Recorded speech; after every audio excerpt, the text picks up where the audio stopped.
Hello students, very very good evening all of you. आप सभी बच्चों का स्वागत है आज की क्लास में। तो आज हम लोग यहाँ पे एक नया टॉपिक स्टार्ट कर रहे हैं जिस टॉपिक का नाम है ह्यूमन डिजीज या जिसे हम कहते हैं मानव रोग। तो very very good evening Neelu, Dilkash, Alam, good evening, very very good evening to all of you. आप सभी बच्चों का स्वागत है आज की क्लास में। अब मुझे जरा फटाफट ये बताइए, लास्ट क्लास में हम लोगों ने जो चीजें पढ़ी थी, माइक्रोब्स इन ह्यूमन बीइंग, क्या उससे रिलेटेड किसी भी बच्चे को कोई डाउट है? अगर डाउट है तो प्लीज यू मे आस्क, आप पूछ सकते हैं, ठीक है। लास्ट क्लास की बात करें, लास्ट क्लास में क्या डिस्कस हुआ था, लास्ट क्लास में हम लोगों ने क्या पढ़ा था? तो लास्ट क्लास में हम लोगों ने माइक्रोब्स के बारे में पढ़ा था कि आखिरकार सूक्ष्म जीवी क्या होते हैं, ये हमारे लिए फायदेमंद भी हैं, ये हमारे लिए नुकसान भी करते हैं, क्या क्या इनके फायदे हैं, वो हम लोगों ने अपनी लास्ट क्लास में डिस्कस कर लिया था। आज हम लोग क्या पढ़ने वाले हैं? तो आज से हमारा सबसे इंटरेस्टिंग टॉपिक शुरू हो रहा है जिसे हम कहते हैं ह्यूमन डिजीज। क्योंकि ये टॉपिक ऐसा टॉपिक है जिसे बच्चे बड़ा मन से पढ़ते हैं। क्यों पढ़ते हैं बड़े मन से? क्योंकि ये टॉपिक ऐसा है, ये हमारी दैनिक लाइफ से रिलेटेड है, यानी हमारे डेली रूटीन से रिलेटेड है, इसीलिए बड़ा ही इंटरेस्टिंग टॉपिक है ये, राइट। तो very very good evening all of you, very very good evening Anjali, Rinki, Nitesh, क्रांति, साधना, सोना, good evening, very very good evening. तो चलिए शुरुआत करेंगे अपनी आज की क्लास की। अब क्लास की शुरुआत करें तो सबसे पहले हम लोग ये जानेंगे कि आखिरकार डिजीज क्या होता है। सबसे पहले हमें समझना पड़ेगा कि रोग क्या होते हैं, क्योंकि जब तक आपको रोग नहीं पता चलेगा तब तक आपको ये चैप्टर नहीं समझ में आएगा। देखो, एग्जाम पॉइंट ऑफ व्यू से बहुत ही इंपॉर्टेंट चैप्टर है ये। इससे पेपर में बहुत सारे सवाल आते हैं, ठीक है। अगर हम ह्यूमन डिजीज की बात कर रहे हैं तो ये बहुत ही इंपॉर्टेंट टॉपिक है, ठीक है। ह्यूमन डिजीज या जिसे हम कहते हैं मानव रोग, मानव रोग, ठीक है। तो हम लोग यहाँ पे डिस्कस कर रहे हैं मानव रोग, right. Paper point of view से बहुत इंपॉर्टेंट है, काफी क्वेश्चंस यहाँ से एग्जाम में आते हैं। Very very good evening, very very good evening to all of you. आप सभी बच्चों का स्वागत है, वेरी वेरी गुड इवनिंग। तो शुरुआत कर रहे हैं। सबसे पहले आप ये जानो, दो कंडीशन होती है शरीर की। आपके शरीर की दो अवस्था है। दो अवस्था क्या है? एक अवस्था होगी कि आप बिल्कुल हेल्दी रहोगे, एक अवस्था होती है हेल्दी, या जिसको हम बोलेंगे कि आप बिल्कुल स्वस्थ हैं, आपको किसी भी प्रकार का कोई रोग नहीं है। शरीर की दूसरी कंडीशन होती है जिसे हम कहते हैं डिजीज या जिसे हम रोग कहते हैं। डी का मतलब क्या होता है? डिस का मतलब होता है ना, और ईस का मतलब होता है आराम, यानी शरीर की ऐसी अवस्था जिसमें हमें कोई आराम नहीं मिलता। मतलब हमारी बॉडी का कोई ना कोई एक अंग प्रभावित होता है, जिसकी वजह से क्या होता है कि बॉडी ऑर्गन्स को आराम नहीं मिलता। या हो सकता है कोई शरीर का एक अंग प्रभावित हो जाए जिसकी वजह से पूरी बॉडी प्रभावित हो जाए, या अंग का जो कार्य है वो प्रभावित हो जाए, ठीक है। तो ये जो कंडीशन होती है इसी को हम डिजीज कहते हैं, ठीक है। क्लियर? अब यहाँ पे हम ये चीज जानेंगे कि आप किस बेसिस पे कह सकते हो कि कोई व्यक्ति पूरे तरीके से हेल्दी है। हेल्दी होने का आधार क्या होता है, हम पहले इसको यहाँ पे डिस्कस करेंगे कि हेल्दी या हेल्थ। अगर आप किसी बच्चे मतलब किसी भी व्यक्ति को आप देख रहे हो तो आप उसको देखकर कैसे पता लगा सकते हो कि ये हेल्दी है या ये रोगी है? तो पहले हमें हेल्थ की परिभाषा के बारे में समझना है कि हेल्थ की परिभाषा क्या होगी। तो सबसे पहले हम जानेंगे कि हेल्थ का मतलब क्या होता है, स्वास्थ्य का मतलब क्या होगा, ठीक है। हेल्थ की जब हम बात कर रहे हैं तो हेल्थ का बेसिकली मतलब होता है, अगर मैं बात करूं WHO की, वर्ल्ड हेल्थ ऑर्गेनाइजेशन, WHO जिसे हम कहते हैं वर्ल्ड हेल्थ ऑर्गेनाइजेशन, ठीक है। WHO की बात कर रहे हैं तो WHO मतलब वर्ल्ड हेल्थ ऑर्गेनाइजेशन, ठीक है। वर्ल्ड हेल्थ ऑर्गेनाइजेशन या जिसे हम कहेंगे विश्व स्वास्थ्य संगठन, याद रखना है विश्व स्वास्थ्य संगठन, WHO के अकॉर्डिंग। WHO ने एक परिभाषा दी हुई है। WHO के अकॉर्डिंग जो डेफिनेशन है, जो परिभाषा है हेल्थ की, वो क्या है? तो WHO के अकॉर्डिंग जो परिभाषा दी गई है वो परिभाषा है complete wellbeing, complete state of wellbeing, complete state of wellbeing, ये परिभाषा जो है WHO के द्वारा दी गई है। Complete state of well being यानी एक व्यक्ति संपूर्ण तरीके से स्वस्थ हो, एक व्यक्ति जो है शरीर का संपूर्ण तरीका यानी संपूर्ण एस्पेक्ट जो है वो बिल्कुल ठीक हो, इसी को हम बोलेंगे हेल्थ। यानी हेल्थ जो होता है वो क्या होगा, कंप्लीट स्टेट ऑफ वेलबींग, जहां पर एक व्यक्ति संपूर्ण रूप से हेल्दी हो। अब ये संपूर्ण का मतलब क्या है, यहाँ पर कुछ घटक होते हैं, यहाँ पर कुछ एस्पेक्ट होते हैं, वो एस्पेक्ट आपको ध्यान में रखने हैं। कुछ फैक्टर्स हैं, कुछ घटक हैं जिनके आधार पर ही किसी व्यक्ति को हेल्दी बताया जाता है। सबसे पहला फैक्टर होता है फिजिकल। फिजिकली मतलब शारीरिक रूप से, जब आप किसी व्यक्ति को देखोगे तो आप देखकर पता लगा सकते हो कि भाई ये शारीरिक रूप से हेल्दी है या नहीं है। ऐसा तो नहीं है कि उसके शरीर में किसी एक हिस्से पर पस पड़ रहा हो, उसका कोई एक अंग प्रभावित हो रखा हो। तो फिजिकल का मतलब होता है आउटर अपीयरेंस, जिसमें आप व्यक्ति को देखकर पता लगा सकते हो कि ये व्यक्ति हेल्दी है या नहीं है, राइट। तो सबसे पहला फैक्टर क्या हो जाएगा, फिजिकली, बॉडी की अपीयरेंस, बॉडी कैसी है, ठीक है या नहीं है, कोई दिक्कत तो नहीं हो रही, कोई रोग तो नहीं है। दूसरा एस्पेक्ट होता है जिसे हम कहते हैं मेंटली। मेंटली मतलब मानसिक रूप से, ऐसा तो नहीं है कि दिमाग सही से काम कर रहा है या नहीं कर रहा है, मतलब व्यक्ति मानसिक रूप से उसका दिमाग प्रॉपर काम कर रहा है, वो प्रॉपर तरीके से अपना डेली रूटीन का वर्क कर रहा है। अब आपका जो भी काम होता है डेली का वो आप खुद ही करते हो ना, अपनी मम्मी से थोड़ी करवाते हो। आपको पढ़ना है, कब आपको क्लास देखनी है, कब आपको नोट्स बनाने हैं, कब आपको घूमने जाना है, कब आपको भूख लगी है, कब आप खाना खाओगे, ये सारे काम कौन रेगुलेट कर रहा है, आपका दिमाग रेगुलेट कर रहा है ना। तो ब्रेन जो है आपका प्रॉपर फंक्शन कर रहा है या नहीं कर रहा है। तो मानसिक रूप से मेंटली ब्रेन प्रॉपरली वर्क कर रहा है या नहीं कर रहा है। तीसरा होता है सोशली। सोशली का मतलब हो जाएगा सामाजिक रूप से। ऐसा तो नहीं है कि आपके मन में बहुत ही ज्यादा बुरे ख्याल आ रहे हैं, आप पूरे समाज को क्या करना चाह रहे हो।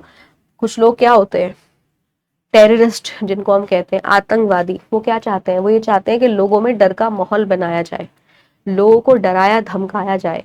क्या किसी के दिमाग में ऐसे ख्याल तो नहीं आ रहे कि अपने आसपास के लोगों को परेशान किया जाए, या आपका व्यवहार अपने आसपास के लोगों के साथ ठीक नहीं है, आप गुस्सा करते हो, आप लड़ाई झगड़ा करते हो, आप गाली गलौज कर रहे हो, तो इसका मतलब ये है कि आप सामाजिक रूप से सही नहीं हो।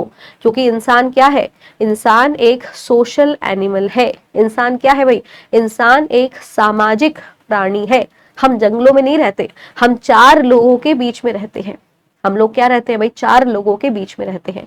तो कहने का मतलब ये है कि इंसान जो है वो क्या है, एक सोशल एनिमल है। हम लोग अकेले सरवाइव नहीं कर सकते हैं, हमें किसी ना किसी की जरूरत जरूर पड़ेगी। तो आपके आसपास जो आपके आस पड़ोसी हैं उनके साथ आपका व्यवहार कैसा है। तो सामाजिक का मतलब यही होगा कि सोशली आप कैसे हैं। पहले कोरोना से पहले तक ये तीनों एस्पेक्ट्स को बहुत इंपॉर्टेंस दी जाती थी, क्योंकि इन तीनों एस्पेक्ट्स के बेसिस पे ही हम आइडेंटिफाई कर सकते हैं कि कोई व्यक्ति हेल्दी है या नहीं है। लेकिन कोविड के बाद जब लोग घर पे रहे तब उनको पता चला कि उसमें से कुछ इंसान कैसे हैं, इमोशनली बहुत वीक है। अब चौथा एस्पेक्ट भी यहाँ पर ऐड हुआ है जिसको हम कहते हैं इमोशंस, जिसको हम क्या कहते हैं, इमोशंस, या जिनको हम कहेंगे भावनात्मक रूप से। तो आपके इमोशंस कैसे हैं, आप इमोशनली हेल्दी हो या नहीं हो। अगर आपके इमोशंस ठीक नहीं है तो आपके ये तीनों के तीनों एस्पेक्ट्स खराब हो जाएंगे, क्योंकि आपके इमोशंस का जो असर होता है वो आपकी इन सभी चीजों के ऊपर पड़ता है। ये चीज आपको पता होना चाहिए। इमोशनली कोई व्यक्ति कैसा है ये हम देखकर पता नहीं लगा सकते।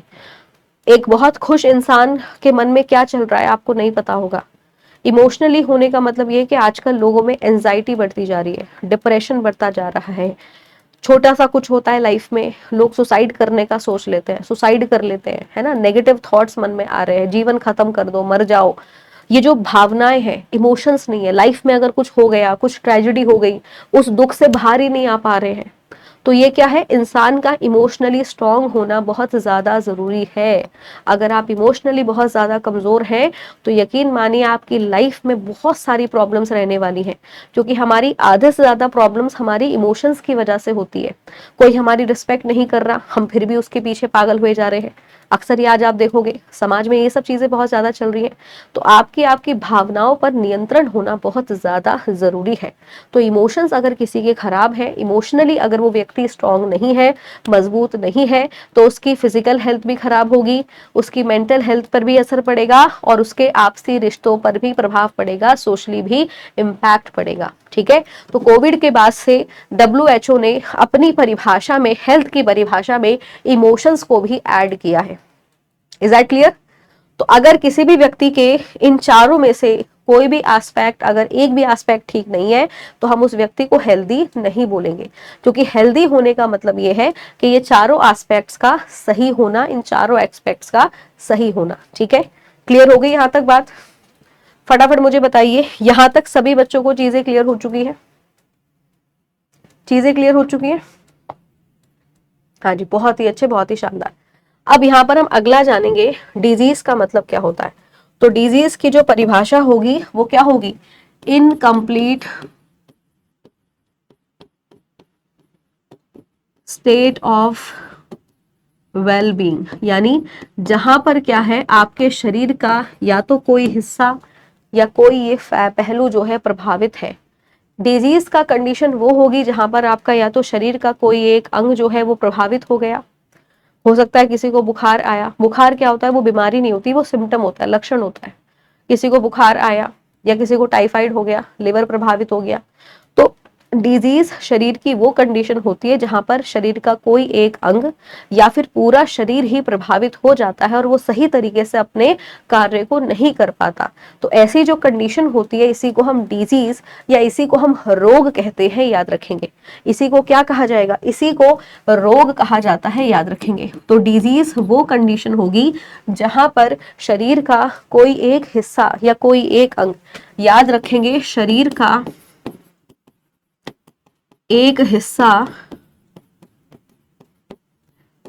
एवं एक अंग या कोई एक अंग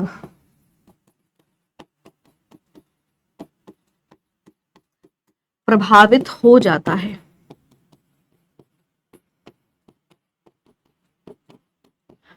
वही स्थिति क्या कहलाएगी? रोग की स्थिति कहलाएगी, याद रखेंगे। Is that clear? अब ये रोग हमारे शरीर में होते कैसे हैं? रोग हमारी बॉडी में होगा कैसे? हमारे शरीर का कोई भी हिस्सा या कोई भी अंग कैसे प्रभावित होगा? इसके होने के कारण क्या है? तो सबसे पहले हम जानेंगे कि रोग होने के कारण क्या होते हैं। ठीक है, तो सबसे पहले हम लोग यहाँ पे जानेंगे कि रोग होने के आखिरकार कारण क्या है।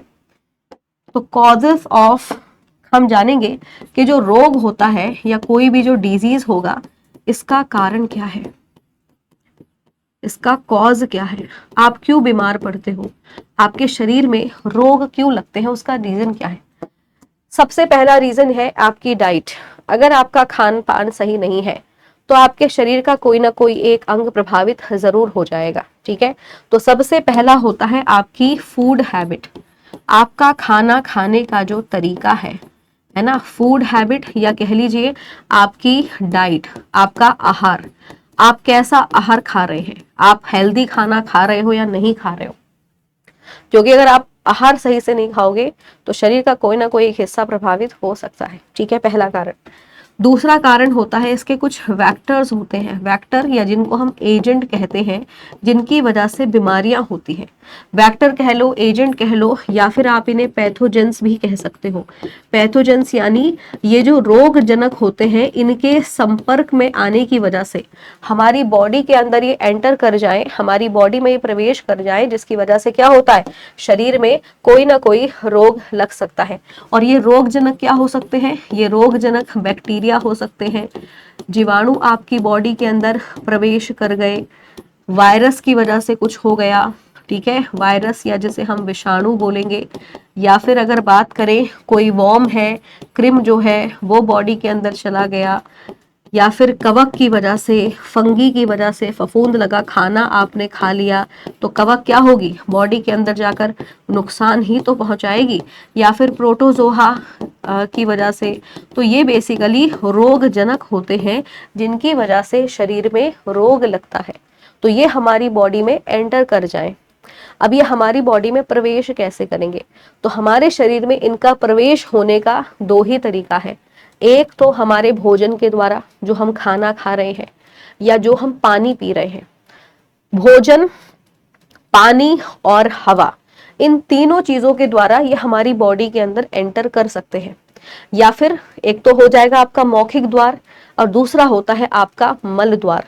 मल द्वार मतलब जहां से आप वेस्ट पास करते हो, या जैसे सपोज करो तुम किसी पब्लिक टॉयलेट में गए, पब्लिक टॉयलेट बहुत गंदा था, तुमने वो टॉयलेट यूज किया, कुछ समय बाद आप देखना आपके जो रिप्रोडक्टिव ऑर्गन्स है या जो आपका यूनरी ट्रैक्ट है वहां पर इन्फेक्शन हो जाएगा, अगर वो बहुत गंदा टॉयलेट था तो।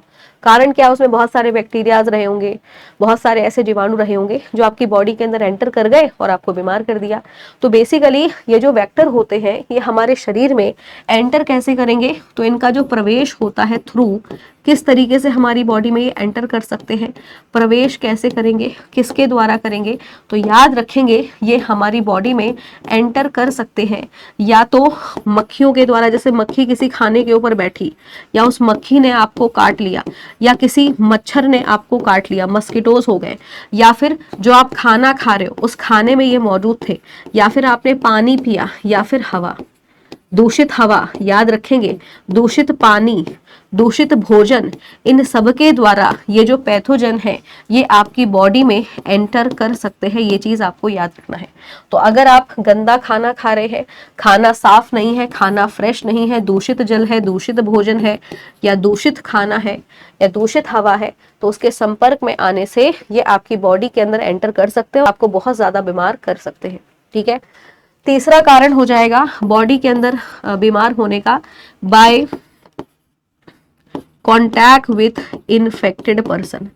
जब आप किसी संक्रमित व्यक्ति से संपर्क में आएंगे, सपोज करिए किसी व्यक्ति को कोई रोग था, तो रोगी व्यक्ति के संपर्क में आने से, याद रखेंगे रोगी व्यक्ति के संपर्क में आने से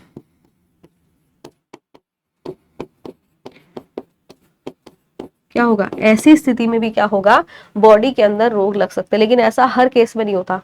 जैसे अगर सपोज करो किसी व्यक्ति को कोल्ड हो रहा है, किसी व्यक्ति को वो खांस रहा है, वो छींक रहा है, तो उस कमरे में या उस जगह पर जो व्यक्ति मौजूद होगा उसको भी कोल्ड हो जाएगा। तो ये हवा के द्वारा, वाटर ड्रॉपलेट्स के द्वारा फैलने वाली बीमारियां हैं। बहुत सारी ऐसी बीमारियां होती है जो आप किसी रोगी व्यक्ति के कपड़े इस्तेमाल कर रहे हो, उसका तौलिया इस्तेमाल कर रहे हो, उसका साबुन इस्तेमाल कर रहे हो, तो आपको भी इन्फेक्शन हो जाएगा, आप भी बीमार पड़ जाओगे। ठीक है, तो ये चीज आपको याद रखनी है। चौथा कारण होता है बाय ब्लड ट्रांसफ्यूशन। आपने देखा होगा बहुत सारे लोगों को, जैसे कभी कोई व्यक्ति बहुत ज्यादा बीमार हो जाए या एक्सीडेंट वगैरह हो जाए तो उसको ब्लड ट्रांसफ्यूज करना पड़ता है बॉडी में। तो ऐसा व्यक्ति जिसको ऑलरेडी कोई रोग है, उस रोगी व्यक्ति का खून अगर किसी हेल्दी पर्सन को दे दिया जाए तो उसके शरीर में भी वो रोग लग जाएगा, उसके शरीर में भी क्या होगा, वो रोग लग जाएगा। ये चीज आपको यहाँ पे ध्यान में रखनी है, जो कि बहुत ज्यादा इंपॉर्टेंट है। पांचवा तरीका और है जिसकी वजह से बीमारियां हो सकती है, और वो है बाय अनप्रोटेक्टेड सेक्सुअल इंटरकोर्स।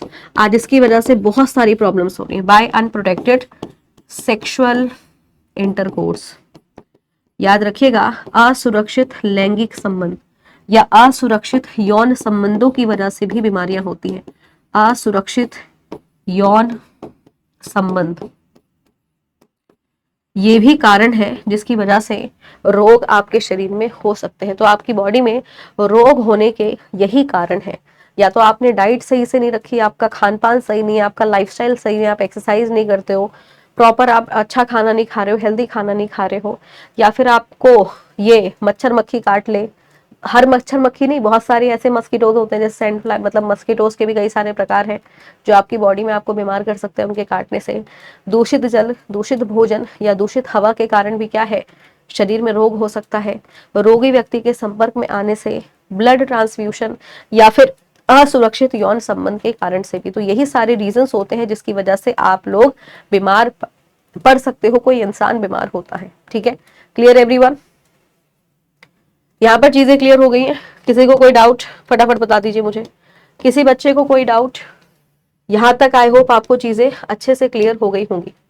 अब सवाल ये उठता है कि जब आप बीमार हो जाते हो तो आप डॉक्टर के पास जाओगे, तो आप ठीक कैसे होगे, ट्रीटमेंट कैसे किया जाएगा? देखो, कुछ बीमारियां ऐसी होती हैं जो लाइलाज है। लाइलाज होने का मतलब ये है कि अगर एक बार ये रोग हो गए, उसके बाद इनका कोई इलाज नहीं है, व्यक्ति की फिर डेथ हो जाएगी। बहुत सारी ऐसी बीमारियां हैं जिसमें व्यक्ति की जान नहीं बचाई जा सकती।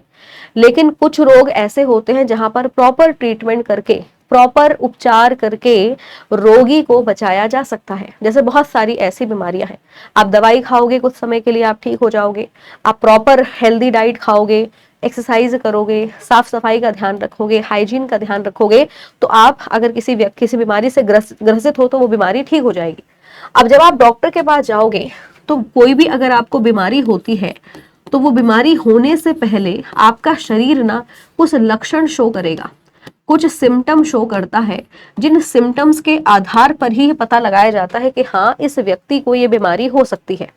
वैसे तो अगर आप इंटरनेट पे सर्च करोगे तो आपकी बॉडी में जब आप कुछ सर्च करने बैठोगे तो ऐसा लगेगा कि 10 में से 5-6 सिम्टम्स तो आपकी बॉडी में आपको नजर आ जाएंगे। तो आपको लगेगा हो सकता है आपको कोई बीमारी होगी, बट ऐसा नहीं है। जब भी आप कभी डॉक्टर के पास जाओगे तो डॉक्टर पर्टिकुलर बीमारी का, ठीक है, जब आप कभी किसी डॉक्टर के पास जाएंगे तो डॉक्टर जो है आपसे पूछेगा कि बताओ तुमको क्या हुआ है, कैसा लग रहा है। तो तुम बताओगे अपना एक्सपीरियंस कि मुझे बुखार आ रहा है, मुझे उल्टी आ रही है, मेरे पेट में दर्द है, मुझे नींद नहीं आ रही, मुझे रात में बहुत पसीना आ रहा है, अचानक से मेरा वजन गिर गया, मुझे खांसी बहुत ज्यादा आ रही है, सांस लेने में दिक्कत हो रही है। तो ये सारी चीजें क्या है? ये सारी चीजें हैं सिम्टम, ये लक्षण है। इन लक्षण के आधार पर ही किसी रोग का पता लगाया जाता है। तो सिम्टम्स क्या होंगे? लक्षण होंगे, और लक्षण के आधार पर, याद रखेंगे, लक्षण के आधार पर रोग का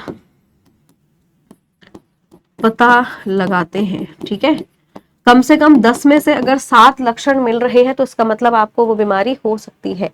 फिर डॉक्टर क्या कराएगा? टेस्ट कराएगा, परीक्षण कराएगा, टेस्ट कराएगा। हर एक बीमारी के लिए एक जांच होती है और उस जांच के बाद ही डॉक्टर आपको दवाई देगा। ऐसा नहीं है कि तुम तुरंत गए और उसने तुरंत तुमको दवाई दे दी। प्रॉपर टेस्ट कराएगा, टेस्ट कराने के बाद ही आपको दवाई प्रिस्क्राइब करेगा। और हमेशा दवाइयां जो है अच्छे डॉक्टर से ही लेना चाहिए, जो प्रॉपर पढ़ा लिखा डॉक्टर है। बिना प्रिस्क्रिप्शन के बहुत सारे लोग क्या बनते हैं, भारत में तो हर कोई अपना डॉक्टर है। मेडिकल स्टोर पे जाओगे, बीमार हो रहे हो, फटाफट बता दिया मेडिकल स्टोर वाले को, उसने तुमको दवाइयां बांध के दे दी और तुमने दवाइयां खाना शुरू कर दिया। बिना डॉक्टर के प्रिस्क्रिप्शन के कोई भी दवाई ऐसे ही नहीं खानी चाहिए, क्योंकि इन दवाइयों का बहुत लंबा साइड इफेक्ट हो सकता है। ठीक है, तो लक्षण क्या क्या होंगे? जैसे सबसे कॉमन लक्षण होता है फीवर आना। जब भी आपको कोई बीमारी होगी तो सबसे कॉमन लक्षण होता है बुखार आना। बुखार के साथ साथ जैसे वॉमिटिंग हो गया, कुछ केसेस में उल्टी आना। ठीक है, उल्टी आना ये भी हो जाएगा। उल्टी के साथ साथ अगर हम बात करें, जैसे जी मचलाना, जिसको हम नोजिया कहते हैं, भूख कम लगना। ठीक है, भूख कम लगना, ये सब सिम्टम्स होते हैं, भूख कम लगना। और क्या हो जाएगा? स्वेटिंग होना, पसीना आना, बहुत ज्यादा सीवियर पसीना आ रहा है। कुछ बीमारियां ऐसी होती हैं जिनमें बहुत ज्यादा सीवियर पसीना आता है, नाइट स्वेटिंग जिसको हम बोलेंगे। रात के समय पसीना आना, दिन के समय में आ रहा है तो नेचुरल है, रात में अगर पसीना आ रहा है, बहुत ज्यादा सीवियर स्वेटिंग हो रही है सोते समय, वो भी किसी ना किसी बीमारी का लक्षण हो सकता है। वेट लॉस, अचानक से बहुत ज्यादा वजन कम हो गया, तो अचानक से पहले तुम ठीक थे, वजन का कम होना, अचानक से वजन कम हो गया है, तो ये भी क्या है? ये भी किसी बीमारी का लक्षण हो सकता है। उल्टी आना, दस्त आना, ये सब क्या है? ये सब सिम्टम्स होते हैं, ये सब लक्षण होते हैं। पेट में दर्द होना, है ना, बॉडी पेन होना, शरीर में दर्द हो रहा है, बॉडी पेन हो रहा है, दस्त आना, ये सब लक्षण होते हैं। ये सब क्या है? ये सब लक्षण है, और इन्हीं लक्षणों के आधार पर बीमारी का पता लगाया जाता है, बीमारी को डायग्नोस किया जाता है। बीमारी को क्या किया जाता है? डायग्नोस किया जाता है, याद रखेंगे। ठीक है, क्लियर एवरीवन? बात समझ में आ गई कि रोग होने के कारण क्या है? ये है रोग होने के कारण, और अगर कोई व्यक्ति के शरीर में कोई रोग लग जाता है तो उस रोग की पहचान करने के लिए आपका शरीर क्या करेगा, आपको कुछ सिम्टम्स बताएगा, आपकी बॉडी खुद से ही रिएक्ट करेगी और उन सिम्टम्स के आधार पर ही आपको पता चलेगा कि क्या प्रॉब्लम हो रही है। ठीक है, इज दैट क्लियर? बहुत ही अच्छे। अब इसके बाद हम जानेंगे कि रोग आखिरकार कितने प्रकार के होते हैं। तो अब हम यहाँ पे जानेंगे रोग के प्रकार, टाइप्स ऑफ डिजीज। बहुत तरह के रोग होते हैं, सब तो नहीं पढ़ने आपको क्योंकि दुनिया में बहुत प्रकार के रोग हैं। आपको वो पढ़ने हैं जो आपके सिलेबस पॉइंट ऑफ व्यू से इंपॉर्टेंट है, एग्जाम पॉइंट ऑफ व्यू से। टाइप ऑफ डिजीज, रोग के प्रकार। ठीक है, रोग के प्रकार। रोग के दो प्रकार हो सकते हैं। ठीक है, रोग के क्या है भाई, दो प्रकार होते हैं रोग के। एक रोग होगा जिसे हम बोलेंगे कॉन्जिनाइटल, एक रोग होगा जिसको कहा जाता है कॉन्जिनाइटल। ठीक है, एक रोग होगा जिसको हम बोलेंगे कॉन्जिनाइटल डिजीज। कॉन्जिनाइटल डिजीज का मतलब है जिसे हम कहते हैं जन्मजात रोग। इसको क्या कहा जाएगा, इसको कहा जाएगा जन्मजात रोग। एक रोग होगा जिसे जन्मजात रोग कहा जाएगा। कॉन्जिनाइटल का मतलब होता है फ्रॉम बर्थ। ये ऐसी बीमारी है जो जन्म के साथ होती है। ये क्या होगी, जन्म के साथ, यानी किसी बच्चे का जन्म हुआ है किसी पर्टिकुलर बीमारी के साथ, तो इन रोगों को हम कहते हैं कॉन्जिनाइटल डिजीज। ये ऐसे रोग हैं जो जीवन भर बॉडी के अंदर रहेंगे। ठीक है, इसका एग्जाम्पल अगर मैं बात करूं तो इसका एग्जाम्पल हो सकता है, जैसे हम कहेंगे उदाहरण के तौर पर, जितने भी अनुवांशिक रोग होते हैं, जितनी भी हेरिडिटी डिजीज होती है, जितने भी क्रोमोसोमल डिसऑर्डर होते हैं, ठीक है, जितने भी अनुवांशिक रोग होंगे, हेरिडिटी डिजीज, जन्म के समय कोई डीएनए में म्यूटेशन हो गया है ना, क्रोमोसोमल रोग जिनको हम बोलेंगे क्रोमोसोमल डिजीज, ये जो होंगे ये आपके यही रोग होंगे, इन्हीं को कहा जाएगा। तो ऐसे रोग जो जन्म के समय ही कुछ ना कुछ डीएनए में म्यूटेशन हो गया, कुछ ऐसी चीज हो गई जिसकी वजह से कोई भी शरीर का एक अंग प्रभावित हो गया और ये बीमारी हो गई। इसके एग्जाम्पल जैसे हीमोफीलिया हो गया, डाउन सिंड्रोम हो गया, बहुत सारे हैं, कलर ब्लाइंडनेस हो गया, ठीक है, सिकल सेल एनीमिया हो गया, क्रोमोसोमल डिसऑर्डर है। ठीक है, इसमें से कुछ ऐसे रोग होते हैं जिन्हें हम बोलते हैं सेक्स लिंक्ड डिजीज, वो भी आपके इसी कैटेगरी में आएंगे, यानी वो भी आपके क्रोमोसोमल डिसऑर्डर है या क्रोमोसोमल डिजीज, या बेसिकली गुणसूत्र विकार भी आप इन्हें कह सकते हो। राइट, तो ये सारे के सारे होते हैं कॉन्जिनाइटल। दूसरा जो रोग होगा जिसे हम कहेंगे एक्वायर्ड डिजीज, दूसरा जो रोग होता है उसे कहा जाता है एक्वायर्ड डिजीज। एक्वायर्ड का मतलब होता है, इन्हें हम कहते हैं अर्जित रोग। इनको क्या कहा जाएगा, इनको कहा जाएगा अर्जित रोग। ये ऐसे रोग हैं जो होते हैं आफ्टर बर्थ। जब किसी ने जन्म ले लिया तो जन्म लेने के बाद क्या होगा, आप अपने आसपास के वातावरण के संपर्क में आओगे, तो संपर्क में आने से क्या होगा, जब कभी आपकी इम्यूनिटी कम हुई तो आपके शरीर में रोग लग सकता है। आपने गंदा पानी पी लिया, आपने गंदा खाना खा लिया, आप किसी रोगी के संपर्क में आ गए, तो ऐसी स्थिति में क्या होता है, एक्वायर्ड डिजीज हो सकते हैं। एक्वायर्ड डिजीज जो होते हैं ये होते हैं आफ्टर बर्थ, ये होते हैं जन्म के बाद, और ये एक्यूट होते हैं। एक्यूट होने का मतलब ये है कम समय के लिए, अगर आप प्रॉपर इलाज करोगे, उपचार करोगे तो ठीक हो जाओगे। एक्वायर्ड डिजीज में याद रखेंगे। अब ये जो एक्वायर्ड डिजीज होते हैं ये भी दो प्रकार के होते हैं, याद रखना है। एक्वायर्ड डिजीज भी दो प्रकार के होते हैं, याद रखेंगे। एक तो इसमें आते हैं जिन्हें हम कहेंगे communicable disease. Communicable disease, communicable का मतलब होता है जिन्हें हम कहते हैं संचारी रोग। ये ऐसे रोग होते हैं जो एक व्यक्ति से दूसरे व्यक्ति को फैलते हैं, इनको कहा जाता है संचारी रोग। संचारी रोग वो होते हैं जो फैलते हैं, जैसे सपोज करो किसी को जुकाम हो जाए, किसी को बेसिकली जैसे जुकाम हो चुका है, या फिर एड्स हो गया, रेबीज है, कुत्तों के काटने की वजह से मलेरिया फैलता है, राइट। तो मतलब कुछ ऐसे रोग होते हैं जो फैलते हैं, जिस अगर किसी संक्रमित व्यक्ति के संपर्क में आप आएंगे तो ये रोग एक व्यक्ति से दूसरे व्यक्ति को फैल सकते हैं, तो इनको हम कहते हैं संचारी रोग। दूसरे होते हैं जिनको हम कहते हैं नॉन कम्युनिकेबल। नॉन कम्युनिकेबल का मतलब है गैर संचारी, ये रोग फैलेंगे नहीं, ये अगर किसी एक व्यक्ति को है तो उसी व्यक्ति के शरीर में रहेंगे, इसलिए इनको हम कह रहे हैं गैर संचारी रोग। क्या कहते हैं इनको? इनको हम कहते हैं गैर संचारी रोग। तो ये क्या होते हैं? Do not transmitted. ये क्या होंगे? They do not transmitted.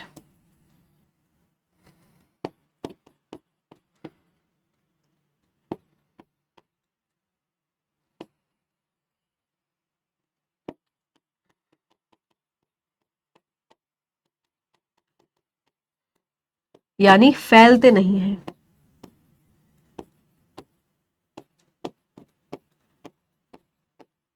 ठीक है, याद रखेंगे, इंपॉर्टेंट है।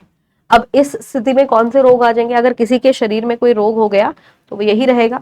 अब कौन कौन से रोग हैं जरा देखते हैं जो इस कैटेगरी में आएंगे। जैसे दिनचर्या से संबंधित, लाइफस्टाइल रिलेटेड डिजीज जो होते हैं, जैसे डायबिटीज हो गया, वो लाइफस्टाइल रिलेटेड ही होता है। अगर किसी को मधुमेह हो चुका है, वो ये थोड़ी कि घर के सारे लोगों को फैल जाएगा, नहीं। अगर हम बात करेंगे इसमें, जैसे हाइपरटेंशन जिसको हम बोलते हैं हाई बीपी, अगर किसी व्यक्ति को हाई बीपी हो रखा है तो उसी को रहेगा। कैंसर, अगर किसी व्यक्ति को कैंसर हो गया है तो ऐसा थोड़ी कि घर में सब लोगों को कैंसर हो जाएगा, नो, फैलता थोड़ी है ये। या फिर किसी पर्टिकुलरली विटामिन की कमी से आपके शरीर में कोई है तो याद रखना है कैंसर भी, कैंसर के अलावा डेफिशिएंसी डिजीज, आपके शरीर में किसी विटामिन की कमी है, मिनरल की कमी है, तो आपके शरीर में ही रहेगा वो रोग, ऐसा थोड़ी कि घर में सारे लोगों को फैल जाएगा। तो नॉन कम्युनिकेबल डिजीज वो डिजीज होते हैं जो बेसिकली क्या है, जो आपके फैलते नहीं है। अगर ये किसी व्यक्ति के शरीर में है तो उसी को ये रोग रहेंगे।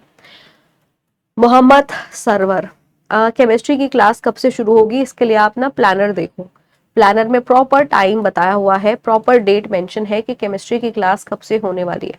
अभी तो फिलहाल बायो का आपका बहुत सारा पोर्शन बचा हुआ है, आधी ही बायो अभी हमने खत्म की है, तो जब बायो पूरी हो जाएगी उसी के बाद केमिस्ट्री भी आपका स्टार्ट होगा। Right, clear? ओके स्टूडेंट्स, चलिए बहुत ही अच्छे, आई होप आपको ये चीजें यहाँ पे समझ में आ गई होंगी। अब हम क्या करेंगे, सबसे पहले हम लोग जानेंगे अर्जित रोगों के बारे में, और अर्जित रोगों में हम सबसे पहले जानेंगे कम्युनिकेबल डिजीज के बारे में, संचारी रोगों के बारे में जानेंगे, क्योंकि ये रोगों से सबसे ज्यादा एग्जाम में सवाल आता है। कम्युनिकेबल डिजीज से मैक्सिमम सवाल जो है आपके पेपर में पूछे जाते हैं, और ये बहुत ज्यादा इंपॉर्टेंट टॉपिक है। ठीक है, क्लियर? चलिए बहुत ही अच्छे, बहुत ही शानदार। तो अब हम सबसे पहले कम्युनिकेबल डिजीज के बारे में पढ़ेंगे। तो जब हम कम्युनिकेबल डिजीज की बात करेंगे तो इसके बहुत सारे प्रकार होते हैं। कम्युनिकेबल डिजीज में आप बहुत सारे रोग के बारे में पढ़ोगे। जैसे इन रोगों के पीछे का जो कारण है वो होते हैं पैथोजेंस, या जिनको हम कहते हैं माइक्रो ऑर्गेनिज्म या सूक्ष्म जीवी। माइक्रोब्स जो रोग करते हैं या उनको रोगजनक कहा जाता है, जैसे बैक्टीरिया हो गया, वायरस है, वॉर्म्स है, तो इन सबसे होने वाले जो रोग हैं इनके बारे में आपको यहाँ पे जानना है। सबसे पहले हम बात करेंगे जैसे वायरल डिजीज। वायरल डिजीज का मतलब होता है विषाणु से होने वाले रोग, विषाणु से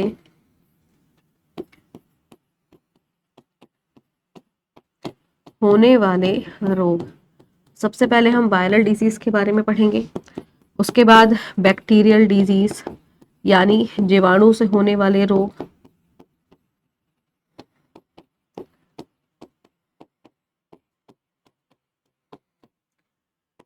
फिर बात की जाएगी फंगी या जिसे हम कहते हैं कवक, इसको हम बोलेंगे fungal disease,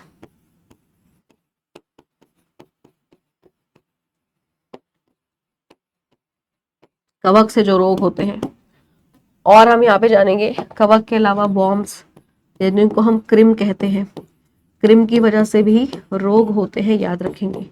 and then protozoa, यही है जो आपके शरीर में बीमारियां करते हैं, ये इनसे होने वाले विभिन्न प्रकार के रोग हैं, और वन बाय वन करके हमें इन सभी के बारे में जानना है। वन बाय वन करके हमें इन सभी के बारे में जानना है, जो कि आपको यहाँ पे पता होना चाहिए। ठीक है, ओके, क्लियर एवरीवन, क्लियर हो गई बात? चलिए, बहुत ही अच्छे, बहुत ही शानदार। शुरुआत हम करेंगे वायरल डिजीज से, शुरुआत हम करेंगे विषाणु से होने वाले रोगों से। तो विषाणु से होने वाले रोगों की अगर मैं लिस्ट की बात करूं, तो जैसे वायरस से होने वाले जो रोग होते हैं, ये जो आपको यहाँ पे दिखाई दे रहा है ना, ये ट्रिक है। ठीक है, वायरस से होने वाले बहुत सारे रोग हैं। ठीक है, इनकी ना मैं आपको यहाँ पे एक ट्रिक बता देती हूँ, इस ट्रिक को थोड़ा सा याद कर लेना, क्योंकि इससे पेपर में सवाल आ जाता है। वायरस से होने वाले जो रोग हैं, इसकी एक ट्रिक मैं आपको बता देती हूँ। ये सारे रोग जो है ये वायरस की वजह से होते हैं। क्या ट्रिक है? ट्रिक है MI poor China red scam. MI poor China red scam. MI poor China red scam. क्या क्या है जरा देखते हैं। M का मतलब हो जाएगा मीजल, या जिसे हम खसरा कहते हैं। I का मतलब हो जाएगा इन्फ्लुएंजा। पुअर की अगर बात करें तो PO से हो जाएगा आपका पोलियो। R का हो जाएगा रेबीज। ठीक है, चाइना की अगर हम बात करेंगे तो C से 2 बीमारियां होंगी, कोविड-19 और चिकन पॉक्स। H की बात करेंगे तो H से 2 बीमारियां होंगी, हेपेटाइटिस और हर्पीस। N की बात करेंगे तो N से होगा नीफा वायरस और नोरो वायरस। ऐसे ही जब हम रेड की बात कर रहे हैं, R की बात कर रहे हैं, तो R से क्या होगा? रिब्यूला रोटा वायरस। ठीक है, ई की बात करेंगे एनसेफेलिटिस। ठीक है, ई से क्या हो जाएगा? इबोला वायरस भी, और डी से आपका हो जाएगा डेंगू। ठीक है, अब आती है बारी स्कैम की। स्कैम मतलब जैसे घोटाला, तो स्कैम से कौन सी बीमारियां होंगी? तो एस से जो बीमारियां होंगी, स्मॉल पॉक्स जिसको हम चेचक बोलेंगे, सार, कोविड-19 आप सभी को पता है। सी से हो जाएगा कॉमन कोल्ड, जिसे हम आम जुकाम या नजला बोलते हैं। सी से चिकनगुनिया भी होगा। ए से हो जाएगा एड्स, और एम से जो हो जाएगा वो मफ्स हो जाएगा, याद रखेंगे। ठीक है, तो ये सारी बीमारियां जो है ये सब वायरस से होती हैं, और हमें वन बाय वन करके इन सभी के बारे में पढ़ना है। अब मुझे बताइए, यहां से किसी बच्चे को कोई डाउट है? यहां से किसी बच्चे को कोई डाउट है? चीजें क्लियर हो गई हैं? ये सारी बीमारियां आपको पढ़नी है, और पेपर में कभी कभी क्या होता है, आपसे पहचान करने के लिए पूछा जाएगा कि कौन सी बीमारी ऐसी है जो वायरस के कारण होती है, या वायरस से होने वाली बीमारियों को पहचान करिए। एक बहुत ही बेसिक सा, बहुत ही सिंपल सा क्वेश्चन तो एग्जाम में यही आ जाता है। ठीक है, क्लियर एवरीवन? क्लियर हो गया सबको? तो अभी हम वन बाय वन करके इन सभी के बारे में जानेंगे। तो सबसे पहले हम जानेंगे जो बहुत ही कॉमन बीमारी है। ये चार्ट बढ़िया तरीके से याद कर लेना, क्योंकि पेपर में इससे सवाल कई बार आता है। ठीक है, क्लियर? चलिए शुरुआत करेंगे। सबसे पहले हम जानेंगे पोलियो के बारे में। पोलियो, या इसको हम बोलते हैं पोलियोमाइलाइटिस। पोलियो, या इसको कहा जाता है पोलियोमाइलाइटिस। ठीक है, पोलियो जो है भारत में अब खत्म हो चुका है। ठीक है, पोलियो जो है अब वो भारत में नहीं है। पोलियो मुक्त हो चुका है भारत कब? 2014 में। ये भी सवाल कई बार एग्जाम में आ जाता है कि पोलियो मुक्त भारत कब घोषित हुआ था। पोलियो मुक्त भारत कब घोषित हुआ है?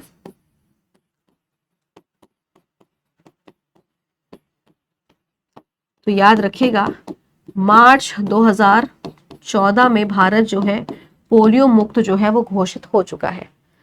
अब कोई बीमारी अगर किसी देश में नहीं है या उसके कोई केसेस नहीं आते हैं, तो ये सर्टिफिकेट देता है WHO, वर्ल्ड हेल्थ ऑर्गेनाइजेशन एक सर्टिफिकेट प्रोवाइड करेगा, और इस सर्टिफिकेशन में ये होता है कि भाई ये पर्टिकुलर बीमारी अब इस क्षेत्र में या इस देश में नहीं है।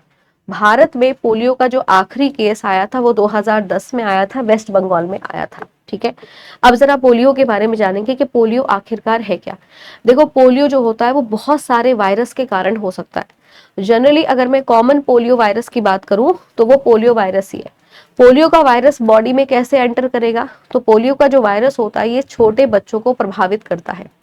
इसके बॉडी में एंटर करने के कई सारे तरीके हो सकते हैं। या तो हो सकता है ये दूषित जल या दूषित भोजन खाने की वजह से हो सकता है, या फिर इंटेस्टाइनल वेस्ट यानी मल जो है पानी में मिला हुआ है, और ऐसा पानी जिसमें मल घुला हुआ है उस पानी को अगर कोई बच्चा पी लेता है तो हो जाता है। ठीक है, याद रखेंगे, राइट।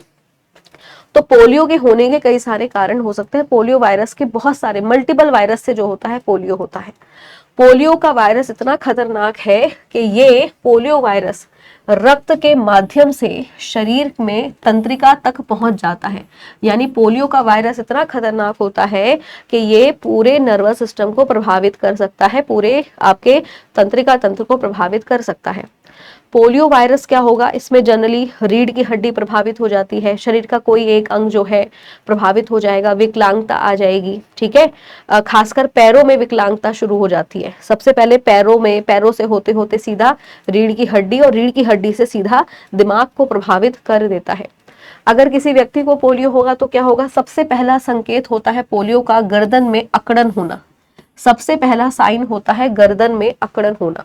गर्दन जो होगी उसमें जकड़न होना शुरू हो जाएगी जब पोलियो का वायरस पूरे तरीके से बॉडी में फैल जाएगा। ठीक है, सबसे पहला पोलियो का टीका जिसने तैयार किया था उनका नाम है जोनस साल्क। याद रखेंगे, पोलियो की वैक्सीन जो सबसे पहले तैयार की थी वो जोनस साल्क ने की थी, याद रखेंगे।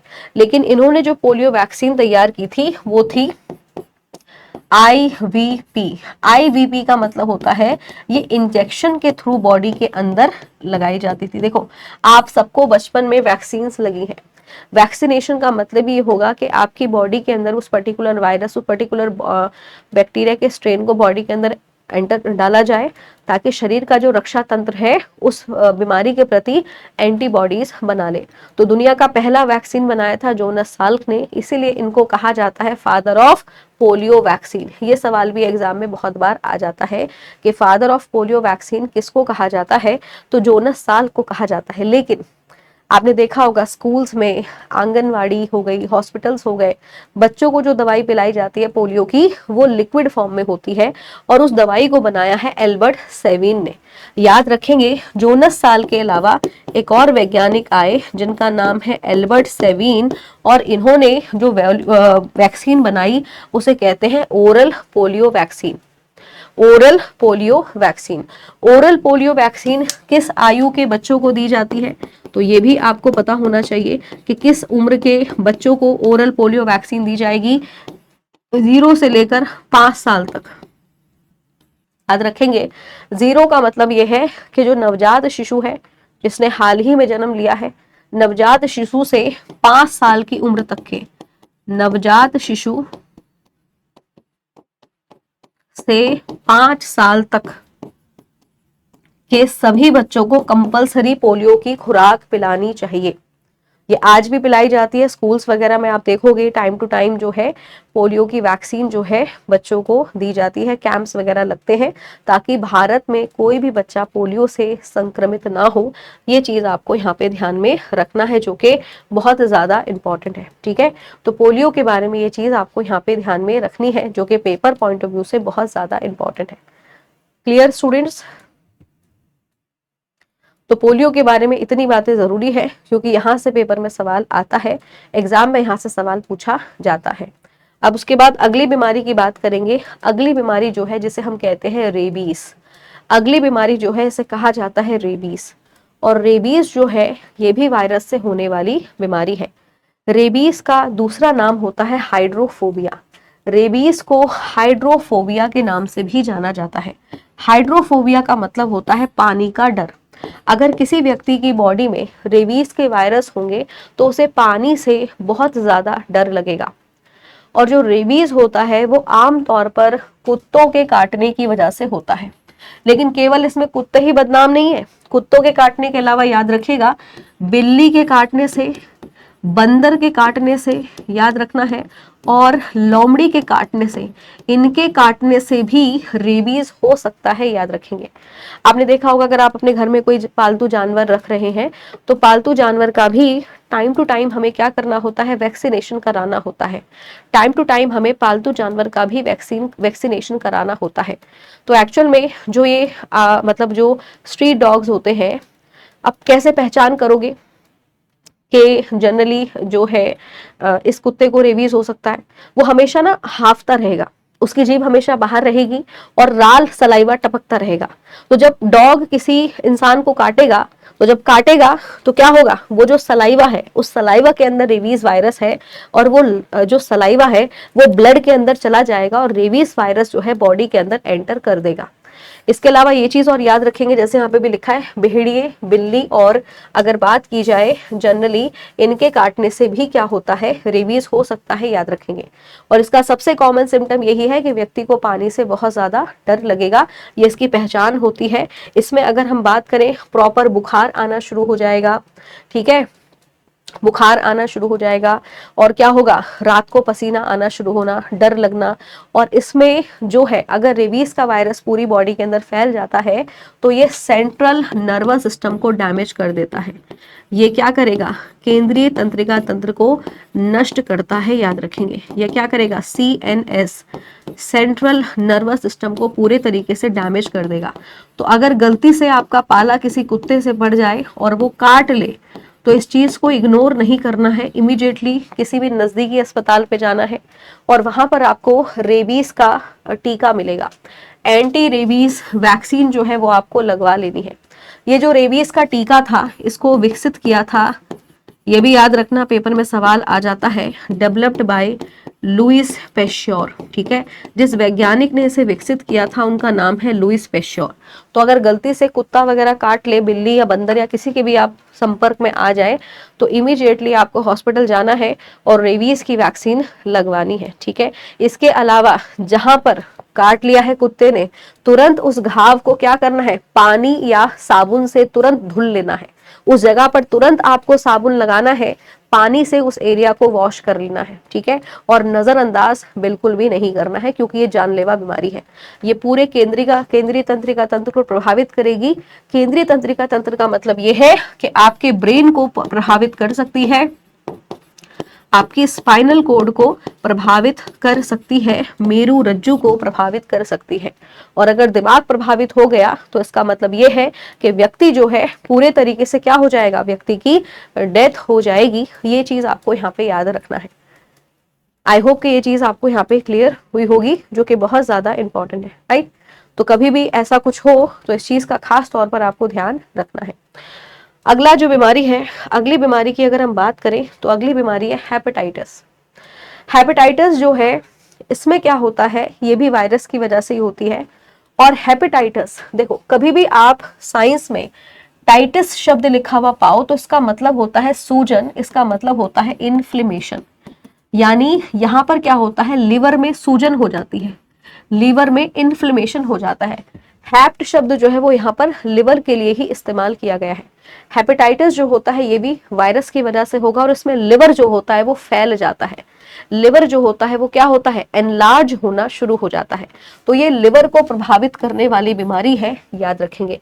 इसमें सिम्टम्स क्या होंगे, जब किसी को हेपेटाइटिस होगा तो लक्षण क्या होंगे, बुखार आएगा, भूख ना लगना, उल्टी आना, मांसपेशियों में दर्द होना, जोड़ों में दर्द होना। ये कॉमन सिम्टम्स हैं जो आपको देखने को मिलेंगे अगर किसी व्यक्ति को हेपेटाइटिस हो जाता है तो। हेपेटाइटिस जो होता है वो कई प्रकार का होता है, जैसे हेपेटाइटिस ए बहुत आम है, hepatitis B, hepatitis C, hepatitis D, hepatitis E. हमारे पास जो अभी वैक्सीन है वो केवल हेपेटाइटिस ए और हेपेटाइटिस बी की वैक्सीन ही हमारे पास उपलब्ध है। हेपेटाइटिस बी की वैक्सीन को एनाड्रिक्स बोला जाता है, याद रखेंगे। ये कई बार एग्जाम में पूछा जाता है कि वैक्सीन क्या है। हेपेटाइटिस सी जिस वायरस की वजह से होता है, उस वायरस की खोज की थी 2020 में, मतलब इस खोज के लिए नोबेल प्राइज भी दिया गया है। बेसिकली इन 3 वैज्ञानिकों को ये भी आप लोग याद रखेंगे, Harvey Holton, Brighton Houghton, Charles Rice, इन तीनों को नोबेल प्राइज मिला है 2020 में, क्योंकि इन्होंने हेपेटाइटिस सी के वायरस की खोज की थी। ये हेपेटाइटिस का जो वायरस है बॉडी के अंदर कैसे एंटर करेगा, तो दूषित जल और दूषित भोजन की वजह से ऐसा होता है, याद रखेंगे। दूषित जल और दूषित भोजन के कारण ऐसा हो सकता है, ये चीज आपको यहाँ पे ध्यान में रखनी है, जो कि बहुत ज्यादा इंपॉर्टेंट है। Is that clear? तो फिलहाल आज के लिए हम इसको इतना ही यहाँ पे रखते हैं। बाकी का जो आगे की जो बीमारियां हैं वो हम लोग अपनी नेक्स्ट क्लास में डिस्कस करेंगे, ठीक है। तो इसीलिए कहा जाता है, आपकी मम्मी जो हमेशा कहती है कि भाई सावधानी रखिए, साफ सफाई का ध्यान रखिए, कहीं भी इधर उधर से खाना खाने मत बैठ जाइए, खाना खाने से पहले हाथ धुलिए, प्रॉपर तरीके से साफ पानी पीजिए, साफ भोजन खाइए, नहीं तो शरीर में कोई ना कोई बीमारी लग सकती है, ठीक है। Is that clear? तो फिलहाल आज हम लोगों ने यहाँ पे बेसिक चीजों के बारे में जाना। अपनी अगली क्लास में हम आगे की बीमारियों के बारे में डिस्कस करेंगे, ठीक है। ओके स्टूडेंट्स, अगर किसी बच्चे को कोई डाउट है तो वो अपना डाउट पूछ सकता है, नहीं तो अदरवाइज हम यहाँ पे क्लास को ओवर कर रहे हैं। ओके, तो मिलते हैं आपसे कल की क्लास में, तब तक के लिए bye bye and take care.